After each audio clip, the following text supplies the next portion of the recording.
The woman in the cage, a symbol of continuing Moroccan oppression of Saharawi people in occupied Western Sahara, is stationed outside the Spanish Consulate in Melbourne today as a small group of activists presents a letter to the Spanish Consul General. So, what's the story? Well, Western Sahara became a colony of Spain in 1885. In 1975, Spain relinquished its control, but contrary to a UN resolution for self-determination, Morocco and Mauritania illegally and forcibly annexed the territory, Morocco to the north and Mauritania to the south, Mauritania's share being subsumed by Morocco in 1979, ceding a portion in the east, shown here in red, to Western Sahara.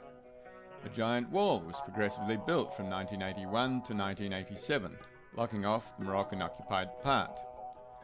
There are massive reserves of phosphate rock underneath occupied Western Sahara, which Morocco continues to plunder, effectively stealing from the country and its people. The rights to freedom of expression, association and assembly continue to be restricted. Proponents of self-determination are continually harassed and persecuted. Along with the US and France, Spain unfortunately has thrown its weight behind Morocco, and as a result of that, the necessary resolution by the UN for the conducting of a referendum has been stymied, even though moves began in 1991.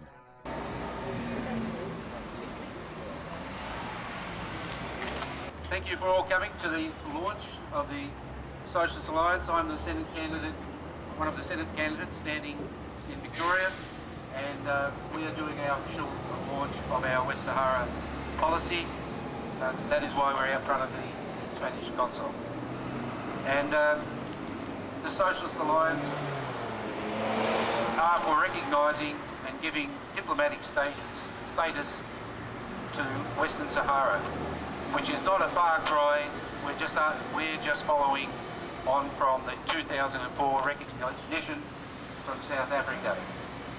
And we're also, it would not be the first or the last. There's about 80 countries that have recognised Western Sahara. East Timor is probably one of the most significant ones in this region, and we are hoping to get in power so that we can introduce this to the government. The UN was brokering, which brokered the ceasefire in 92, 91, with the promise of a vote of self-determination for West Sahara, but that has been halted all the way by Morocco. So this is what the Socialist Alliance are standing for, and I shall get a few words from our representative from the Australian Western Sahara Association, Kate Lewis. Come and say a few words.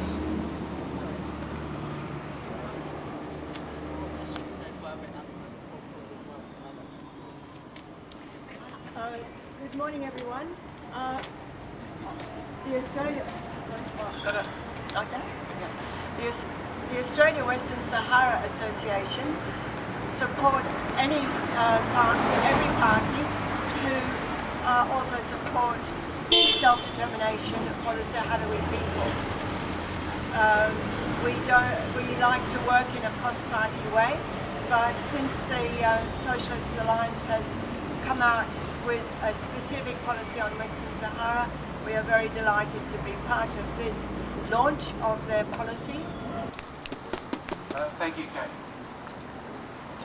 As Kate said, we have a letter here that will be published on our website, and we're introducing, we'll be sending this around to other political parties, and if we are elected into the Senate, then we shall be pursuing this for Australia to recognise Western Sahara, and as I said before, to follow in South Africa's lead in 2004. Kenya recognises Western Sahara. Most of the Spanish colonies from South America recognise Western Sahara, so we are just following on from there. It is also worth noting that in Sweden recently, the Social Democratic Party, that has about 30% of its of the voting in Sweden, is pushing for Western Sahara to be recognised. So as soon as this happens in Europe, then there will be naturally a flow on. Italy also was within one vote of getting this through as well. So we are here in front of the Spanish Consul so that they can take hopefully take serious their obligations under being the colonising country, the previous colony country, and in ensuring that the human rights abuses that continue in Morocco under the Moroccan regime are stopped. Also, we send solidarity with the Union Confederation of Saharawi Workers that at the moment have been staging some actions in the occupied zone. There are phosphate workers that are being mistreated and have not been paid their appropriate wages, and these wages and conditions spread back to the time that Spain was in charge, or at least a share of the spoils of their natural resources. So without further ado, we shall try and arrange to take a letter in to the Consul General.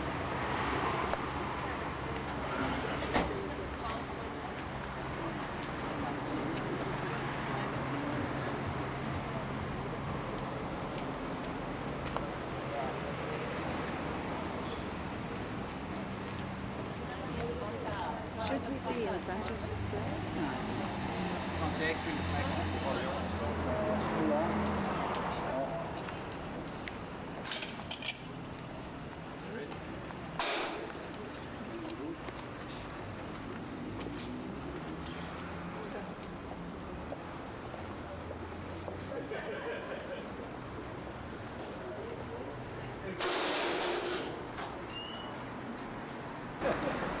Okay.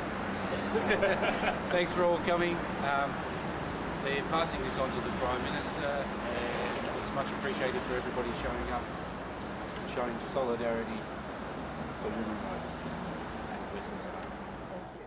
The resources continue to be plundered, human rights continue to be abused, as documented by Amnesty International and Freedom House.